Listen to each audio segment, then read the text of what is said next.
No other country gave anything.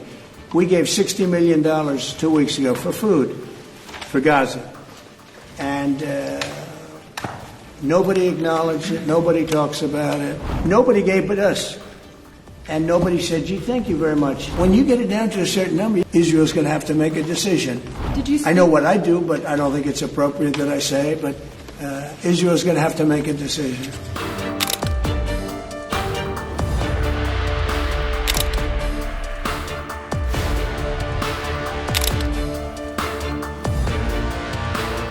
In a stunning statement from Scotland, Donald Trump has said Israel must now decide what happens next in Gaza.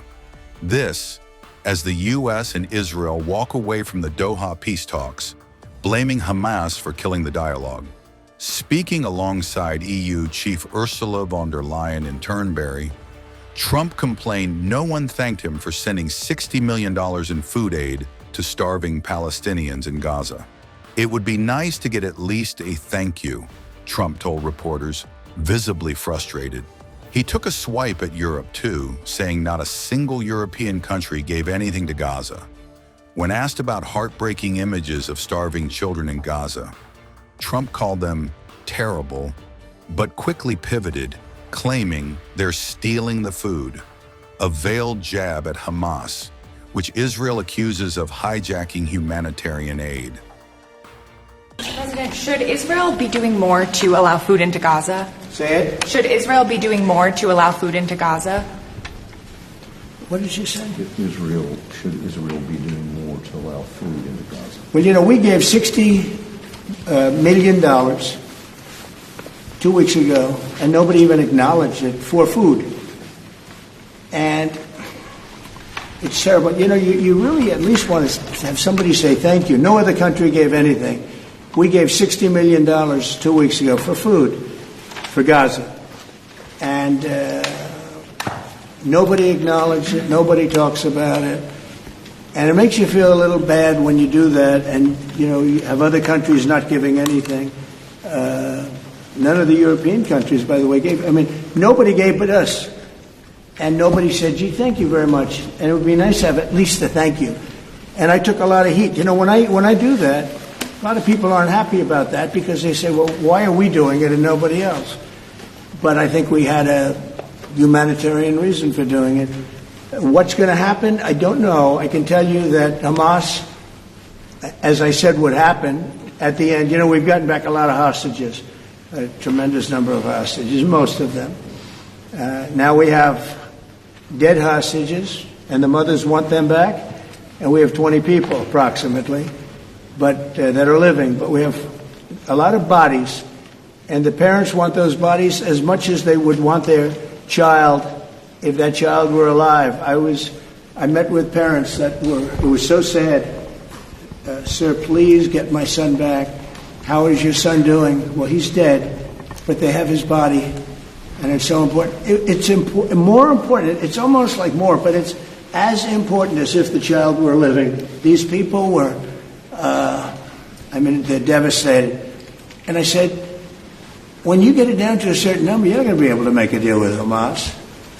Because once they give them up, then they feel that that's going to be the end of them. And what I said is exactly true. You know, they had a routine discussion the other day, and all of a sudden they hardened up. They don't want to give them back. And so Israel's going to have to make a decision. I know what I do, but I don't think it's appropriate that I say, but Israel's going to have to make a decision. Mr. President, when you were in the Middle East, you talked about the images coming out of Gaza and the starving kids. Those images are still going. Many of them are much worse. Thinner children, starving. What do you see or feel when you look at those images today? Well, it's terrible. You know, when I see the children, and when I see, especially over the last couple of weeks, and people are stealing the food, they're stealing the money, they're stealing the money for the food, they're stealing weapons, they're stealing everything. It's a mess. That whole place is a mess. The Gaza Strip, you know, was given many years ago so that they could have peace. That didn't work out too well. When Israel gave that up, whoever was the prime minister at the time, who I know who it was, but it was not exactly a very clever thing to do, because that was given so that they finally have peace, and it's actually made the situation worse. But we'll see what happens. I think Iran is acting up. I think that we have a lot of people acting. We have Venezuela acting up in a different way. They continue to send people that we rebuff to our border. They continue to send drugs into our country. Venezuela, they've been very nasty, and we can't let that happen. But we have other countries too. We do have, and this is just getting a little off subject, but we have now the safest border we've ever had. And I think in many respects we probably have the most successful. And I say it all the time. Every leader, when I went to NATO the other day, every leader said, you have the hottest country in the world. We have the hottest country in the world now. We're taking in hundreds of billions of dollars. We have the highest stock market we've ever had. We have the best numbers we've ever had. But we have hundreds of billions of dollars pouring into our country.